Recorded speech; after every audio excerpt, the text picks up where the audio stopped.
Indian contract act 1872। आज का आपका इसमें टॉपिक है सेक्शन 25, जिसमें बताया गया है an agreement made without consideration is void.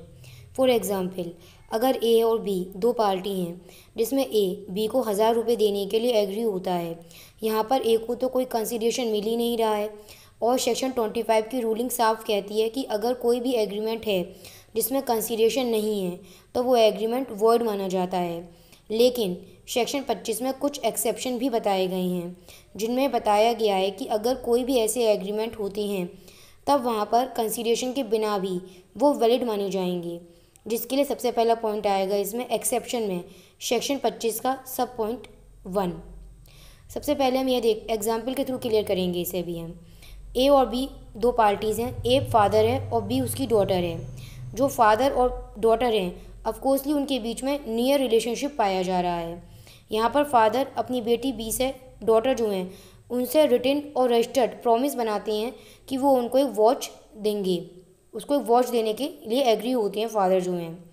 अब यहाँ पर एक को तो जो फादर है उसको तो कोई कंसिडरेशन मिल ही नहीं रहा है, लेकिन वहीं पर हमें सेक्शन 25 सबसेक्शन 1 को ध्यान रखना चाहिए कि अगर पार्टीज़ के बीच में नियर रिलेशनशिप होता है plus natural love and affection होता है प्लस रिटन और रजिस्टर्ड प्रॉमिस होता है, तब ऐसे में कंसीडरेशन ना होने के बाद भी यह एग्रीमेंट वैलिड माना जाता है। अभी जो मैंने आपको यहाँ पर एग्जाम्पल दिया था, अब इस एग्जाम्पल के थ्रू ही आप सेक्शन 25 सबसेक्शन 1 को देख लीजिए। उसमें बिल्कुल क्लियर करा गया है वहाँ पर कि अगर कोई भी ऐसा प्रॉमिस किया जाता है जो कि उन पार्टीज़ के बीच है जिनमें नियर रिलेशनशिप है, नेचुरल लव एंड अफेक्शन है और रिटन और रजिस्टर्ड प्रॉमिस है, तब वहाँ पर एग्रीमेंट में कंसीडरेशन ना होने के बाद भी वो एग्रीमेंट वैलिड ही माना जाएगा। अब यहाँ पर एक क्वेश्चन अराइज होता है कि अगर दो पार्टीज़ हैं और उनके बीच में नियर रिलेशनशिप भी है लेकिन नेचुरल लव एंड अफेक्शन नहीं है, रिटन और रजिस्टर्ड प्रॉमिस भी है, तब वहाँ पर ऐसे एग्रीमेंट में कंसीडरेशन ना होते हुए भी क्या वो एग्रीमेंट वैलिड होगा? इसका आंसर होगा नहीं, वो एग्रीमेंट वैलिड नहीं होगा। क्यों?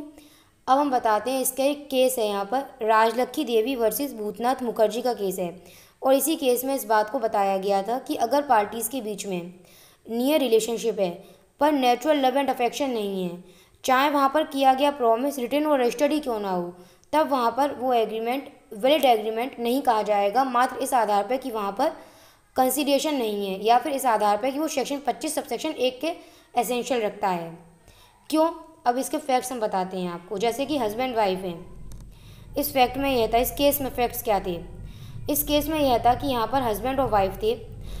अब उन लोगों में आपस में बहुत सारे डिसएग्रीमेंट थे और झगड़े बहुत होते थे। तब हस्बैंड वाइफ ने आपस में तय करा कि अब वो लोग अलग हो जाएंगे।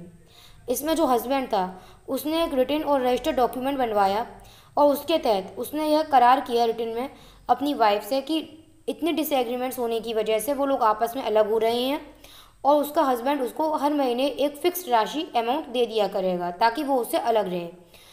अब यहाँ पर जो एग्रीमेंट है इसमें कंसिडरेशन तो नहीं है, इसमें कंसिडरेशन हस्बैंड के लिए तो कुछ भी नहीं है यहाँ पर। तो अब ऐसे में वैलिड कैसे कहा जाएगा? यद्यपि यहाँ पर ये बात सत्य है कि यहाँ पर नियर रिलेशन है, हस्बैंड वाइफ नियर रिलेशन हो गए, रिटन और रजिस्टर्ड एग्रीमेंट हो गया, लेकिन यहाँ पर जो बेस है उनके इस रिटन और रजिस्टर्ड डॉक्यूमेंट का जो बेस है वो क्या है? वो डिसएग्रीमेंट्स हैं, उनके आपस के झगड़े यहाँ पर इसका बेस है, ना कि लव एंड अफेक्शन है।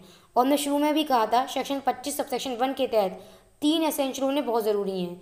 नियर रिलेशनशिप हो, नेचुरल लव एंड अफेक्शन हो और रिटन और रजिस्टर्ड डॉक्यूमेंट हो, जो कि यहाँ पर बिल्कुल भी नहीं, जो कि यहाँ पर नेचुरल लव एंड अफेक्शन नहीं था। इसलिए इस वाले केस में कहा गया था कि इस प्रकार का जो एग्रीमेंट होगा, अगर नेचुरल लव एंड अफेक्शन नहीं है यहाँ पर, तो इस वजह से ही इस वाले केस में इस एग्रीमेंट को वॉइड माना गया था। अब हम आते हैं सेक्शन 25 सबसेक्शन 2 पर। सेक्शन 25 सबसेक्शन 2 जो है वो compensation for past voluntary service पर डिपेंड करता है।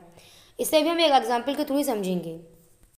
एग्जाम्पल देखिए, ए और बी दो पार्टीज़ हैं। अब ए है, उसका अपना एक पर्स था जो खो चुका था, उसका पर्स लॉस्ट हो गया था, खो गया था। बी जो था उसको वो पर्स यहाँ पर कहीं से मिल गया और उसने जाकर बी ने वो पर्स ए को रिटर्न कर दिया, ए को लौटा दिया।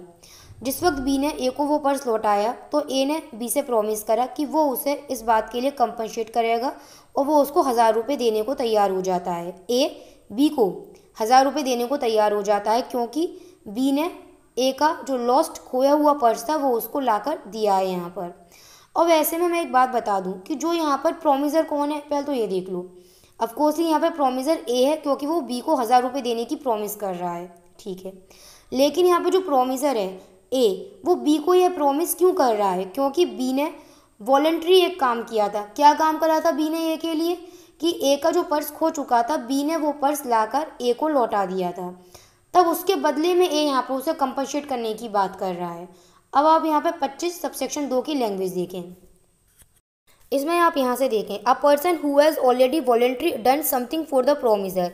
और हमारे इस एग्जाम्पल में भी यही हो रहा था कि इसमें जो ए था उसने जब यह देखा कि बी ने उसके लिए कुछ काम वॉलंटरी करा है। सबसे ज़रूरी क्या था, बी ने वो काम अपने आप ही करा था। ए ने कोई ऑफर नहीं बनाया था यहाँ पर कि जो उसका पर्स ढूंढ के लेकर आएगा वो उसको कोई इनाम देगा, ऐसा कुछ भी नहीं कहा था ए ने यहाँ पर। बी वॉलंटरी, बी ने कोई काम ए के लिए किया था, और जो काम बी ने ए के लिए किया था, ए खुद भी उस काम करने के लिए कॉम्पिटेंट था। तब ऐसे में यहाँ पर कोई कंसिडरेशन ना होने के बावजूद भी किया गया जो प्रॉमिस है वो इन्फोर्सेबल होगा और एक वैलिड एग्रीमेंट में माना जाएगा। अब हम बात करते हैं यहाँ पर सेक्शन 25 सबसेक्शन सी की। सेक्शन 25 सबसेक्शन सी जो है वो टाइम बार डेप्थ के ऊपर बेस है। अब यहाँ पर सबसे पहले आपको टाइम बार डेप्थ और लिमिटेशन पीरियड, इन दो शब्दों का मतलब समझ में आना बहुत ज़रूरी है। सबसे पहले मैं आपको इन दो वर्ड्स का मीनिंग समझाती हूँ, उसके बाद सेक्शन 25 सबसेक्शन सी को क्लियर करूँगी, ठीक है। एग्जाम्पल के थ्रू समझाती हूँ उसे मैं। जैसे कि ए और बी दो पार्टीज़ हैं। ए जो है वो क्रेडिटर है, साहूकार है। ए ने बी को 20,000 रुपये उधार दिए थे 1 जनवरी 2000 को। यहाँ पर बी को जो ए ने रुपये उधार दिए थे वो 3 महीनों के लिए दिए थे, और कहा गया था कि 3 महीनों में ही बी ए को ये पैसे वापस कर देगा। अब 3 महीने सपोज करो कंप्लीट हो जाते हैं 31 मार्च 2000 को, लेकिन बी ने अभी तक ए को पैसा वापस नहीं किया है। तब ए के पास यहाँ पे क्या राइट होगा कि जो ए है वो बी के अगेंस्ट सूट फाइल कर सकता था।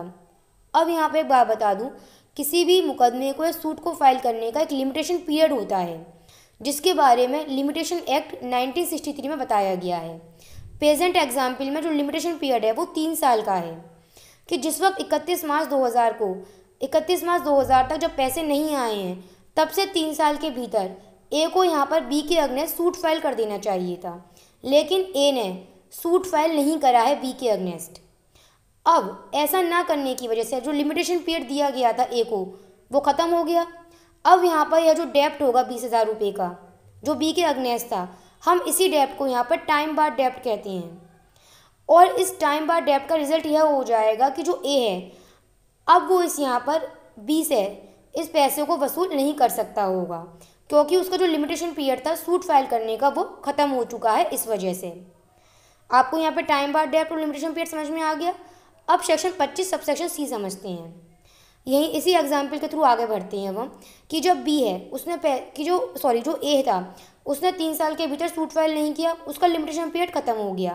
कहने को तो ए के पास अधिकार था पैसे वसूल करने का, लेकिन लिमिटेशन पीरियड ख़त्म होने की वजह से अब ए पैसे वसूल नहीं कर सकता था, क्योंकि यह डेप्ट टाइम बार डेप्ट बन चुका था। ऐसे में अगर बी जो है वो ए को लिखित रूप में रिटन फॉर्म में लिख कर देता है, अपने साइन करता है कि जो बी है चलो 20,000 ना सही 10,000 रुपये भी वापस करने को तैयार है ए को, तब अब यह जो 10,000 रुपये को लेकर जो एग्रीमेंट बनाया जा रहा है बिटवीन ए और बी, ये ए इन्फोर्स करवा सकता होगा और ये एग्रीमेंट इन्फोर्सेबल माना जाएगा। इसी बारे में सेक्शन 25 सबसेक्शन 3 में बताया गया है। अब हम बात करेंगे यहाँ सेक्शन 25 जो है उसके एक्सप्लेनेशंस की। उसका जो पहला एक्सप्लेनेशन है सेक्शन 25 का, वो गिफ्ट के बारे में है, कि गिफ्ट में कोई कंसिडरेशन नहीं होता है और उसके बावजूद भी जो गिफ्ट होता है वो वैलिड माना जाता है, और गिफ्ट के ऊपर इस बात का कोई इफेक्ट नहीं पड़ता है। अब हम एक्सप्लेनेशन 2 जो है उसको एक एग्जाम्पल के थ्रू क्लियर करेंगे। सपोज करो ए है, उसके पास में एक वॉच है जिसकी कीमत 1000 रुपये की है, और जो ए है अपनी इसी वॉच को बी को 10 रुपये में बेचने को तैयार हो गया है। ऑफकोर्सली आपको भी समझ में आ रहा होगा कि ए अपनी 1000 रुपये की वॉच अगर 10 रुपये में बेच रहा है, तो इसका मतलब जो कंसिडरेशन है यहाँ पर वो तो इनएडिक्वेट है, यानी कि इनएडिक्वेट है, पर्याप्त नहीं है कंसिडरेशन तो। लेकिन अगर हम यहाँ पे यह देखते हैं कि ए की जो कंसेंट ली गई है वो फ्री कंसेंट है, तो कंसिडरेशन का इनएडिक्वेट होना भी कोई प्रभाव नहीं डालता है और ए और बी के बीच में हुआ ये एग्रीमेंट वैलिड माना जाएगा। इसकी आप लैंग्वेज देख लीजिए यहाँ पर एक्सप्लेनेशन की, वो भी यही कह रही है। अब हम बात करते हैं इसके बट से। एक्सप्रेशन सेकंड में ही बट से एक लाइन शुरू हो रही है, पहले हम वो देखते हैं वो लैंग्वेज क्या है पहले। But the inadequacy of the consideration may be taken into account by the court in determining the question whether the consent of the promiser was freely given। इसे भी एग्जाम्पल के थ्रू क्लियर करते हैं। एक ही watch है, 1000 रुपये में, A B को बेचता है 10 रुपये में। कंसिडरेशन अब भी इनएडिक्वेट है, लेकिन यहाँ पर जो एक ही कंसेंट है वो फ्रीली नहीं है, तब हाँ यहाँ पर फिर इस बात को ध्यान में दिया जाएगा। यहाँ पर आज आपका सेक्शन 25 क्लियर हो जाता है, जो ये बताता है कि अगर किसी एग्रीमेंट में कंसिडरेशन नहीं है तब वो एग्रीमेंट वॉइड माना जाता है, लेकिन कुछ इसके एक्सेप्शंस हैं जिनमें एग्रीमेंट में कंसिडरेशन ना होने पर भी वो एग्रीमेंट वैलिड माने जाते हैं।